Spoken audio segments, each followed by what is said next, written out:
So now I'd like all of our researchers to introduce themselves. So if you wouldn't mind introducing yourself with your name, your year, and your major. So we can start with LA and Bryce, since you guys are first on our agenda. Hi, can you hear us? Yes. Okay, my name is Alejandra. I'm a junior at Ohio Wesleyan, and I'm a double major in biochemistry and management economics. And I'm Bryce Wittman. I'm a junior as well, and I have a double major in microbiology and pre-med.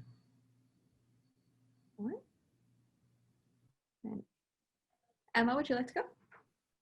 Hi, my name's Emma Blackburn. I am a junior and my major is microbiology and I have a minor in chemistry. And then Davis.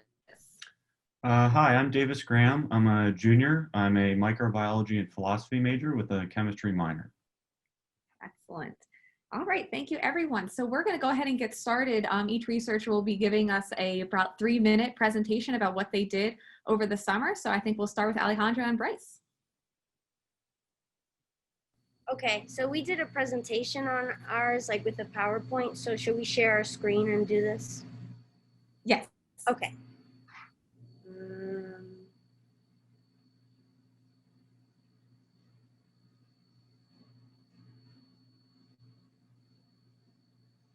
So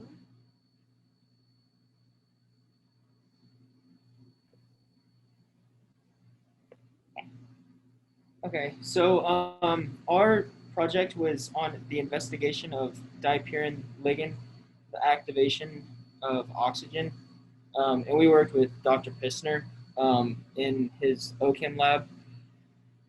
So most of the stuff we did was just synthesizing, so a lot of organic chemistry and a lot of the same lab techniques we did in chemistry. So the chemical that we made, it has a lot of unique features that can be applied to certain fields. So 2 of the fields that look pretty promising, they're photodynamic therapy and hydrogen fuel cells. So for the photodynamic therapy, it's a form of chemotherapy where the photosensitizer, which is the compound that we made, and we'll show it right here. So this is what it looks like.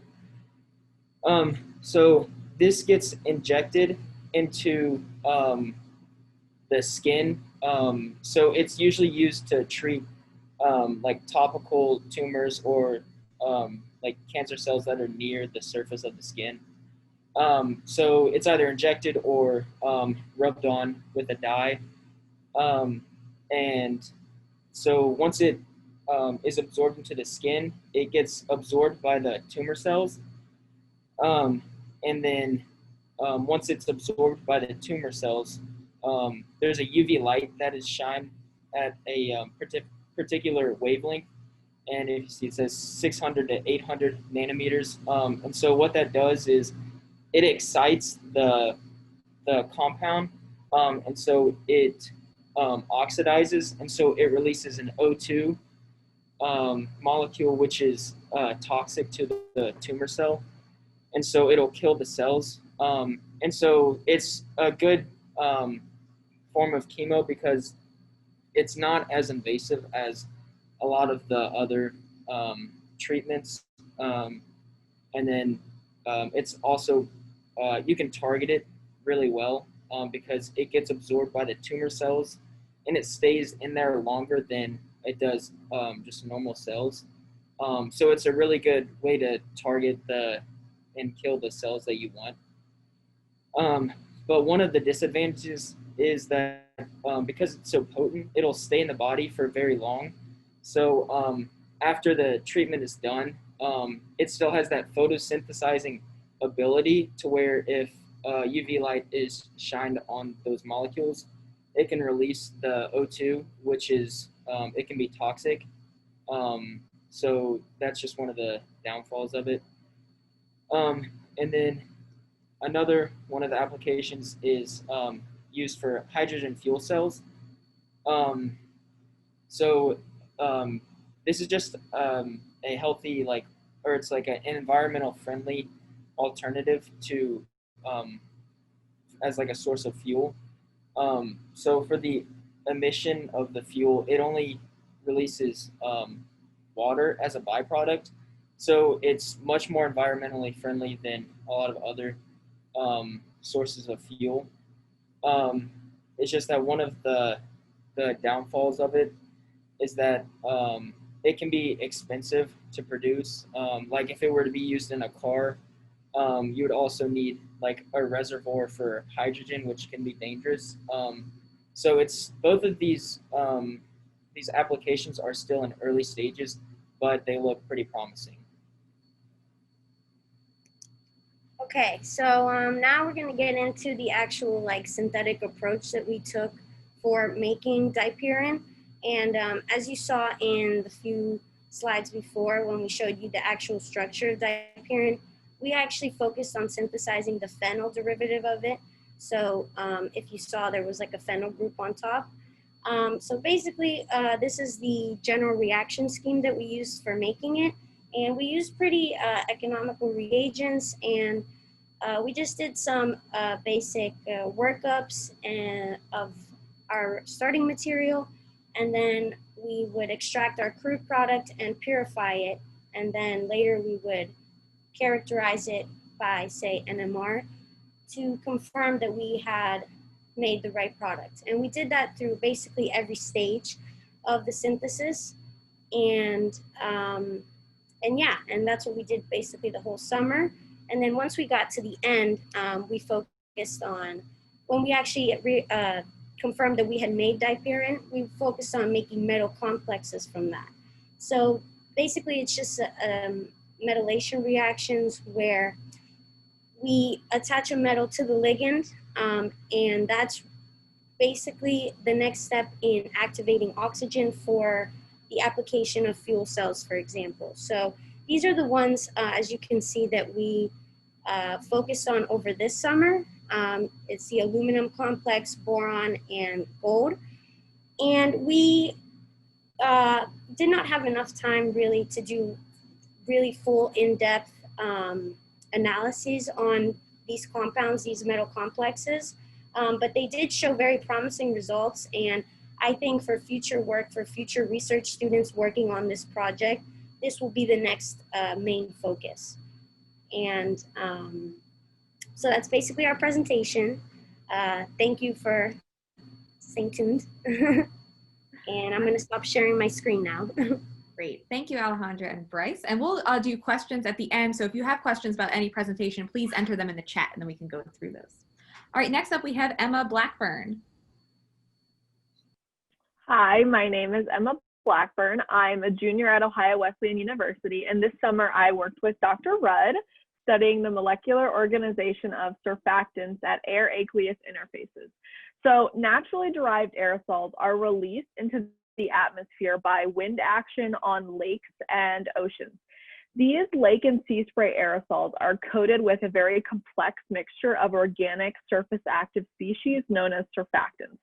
These surfactants change the interface and impact how aerosols will participate in various climate processes, such as cloud formation, solar radiation scattering, and multi-phase chemical reactions. So in this work, we determined the critical micelle concentration, CMC, of soluble surfactants in ionic conditions that were representative of lake and ocean aerosol systems.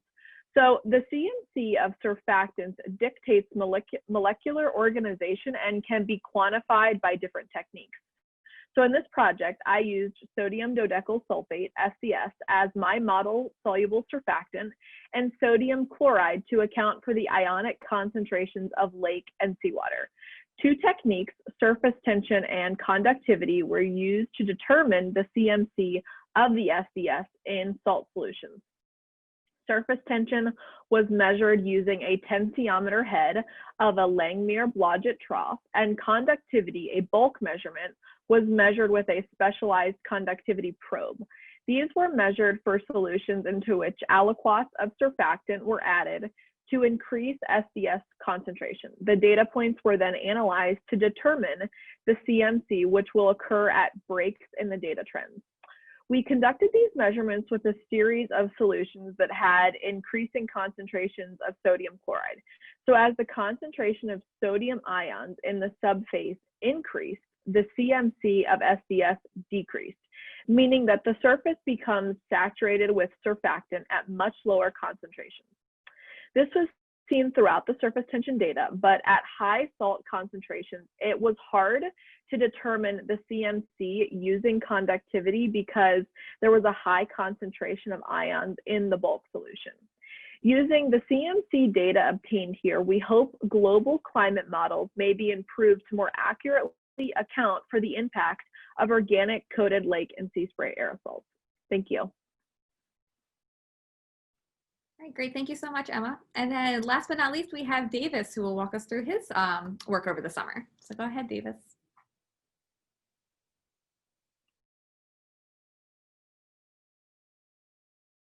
Okay, so this summer I looked at the relationship between steroid receptor coactivators and tumor tissue composition. So I did this research through Baylor College of Medicine's SMART program. Dr. David Launer was my mentor, and I worked in Dr. Bert O'Malley's lab. So some basics on nuclear receptor coactivators. The ones I looked at were SRC1, 2, and 3. So they're responsible for transcriptional activity of nuclear receptors and other transcription factors. Steroid receptor coactivators themselves are primary platform coactivators, and they can potentiate increased transcriptional activity from oncogenic transcription factors. And so here's just a little overview of the mechanism of how they work. So you can see SRC3 gets activated by a kinase, and it binds the co-coactivators, which then go and bind the nuclear receptor, which is bound to the DNA. And then the gene gets activated. And so the takeaway from this slide really is just that SRC3 is a widely overexpressed oncoprotein, and it accounts for at least 733,000 new cancer-related cases and 319,000 cancer-related deaths yearly in just the United States. And so for my project, I used the Cancer Genome Atlas data, and that's accessible through cBioportal, and I attempted to determine how immune cells in a tumor are related to SRC expression. And so I used immune cell marker genes and evaluated them for their co-expression relationship with SRC mRNA levels.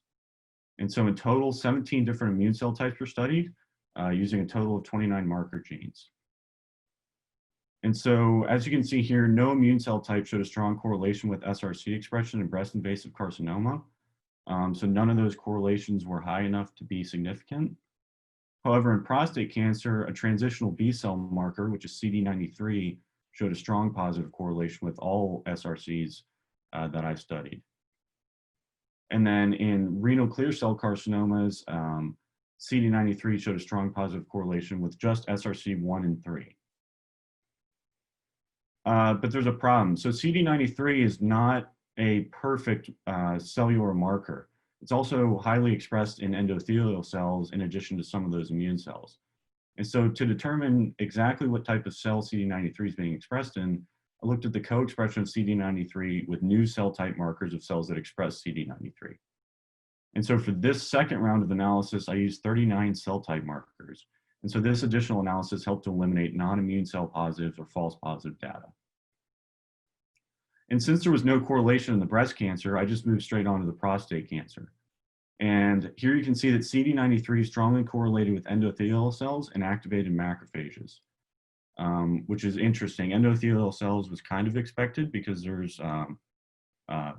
like tumors are a mixture of all kinds of different cells, and endothelial cells are one of them. And in renal clear cell carcinomas, CD93 is strongly correlated with platelets and activated macrophages. And so from here, I went and looked at immunohistochemistry images from the Human Protein Atlas, and that showed me that in prostate cancer, CD93 protein was not being expressed, which was odd, being as there was a high expression of the mRNA. And so that suggests a possible translational issue with CD93. And so in the future, it's a possible direction to go and to look at and see what is going wrong with that CD93 protein expression. And I've talked about possibly next summer looking at using organoid models to try and model that interaction, figure out what's going on between the immune cells, whether those are affecting that translation. But that's what I did this summer, and I'm very grateful to Baylor College of Medicine for the opportunity to do it. Right, great. Thank you so much, Davis. All very interesting projects. So we don't have too much time left for questions. If there are any, to go ahead and type them in the chat. But if we are waiting for any, I would say I'm interested in how the summer research experience was for all 4 of you. How has the SSRP program sort of influenced your decisions post-graduation from OWU? What are your plans? So we can start with Allie and Bryce, and then Emma, and then Davis. So for me, at least, this was my first real research experience.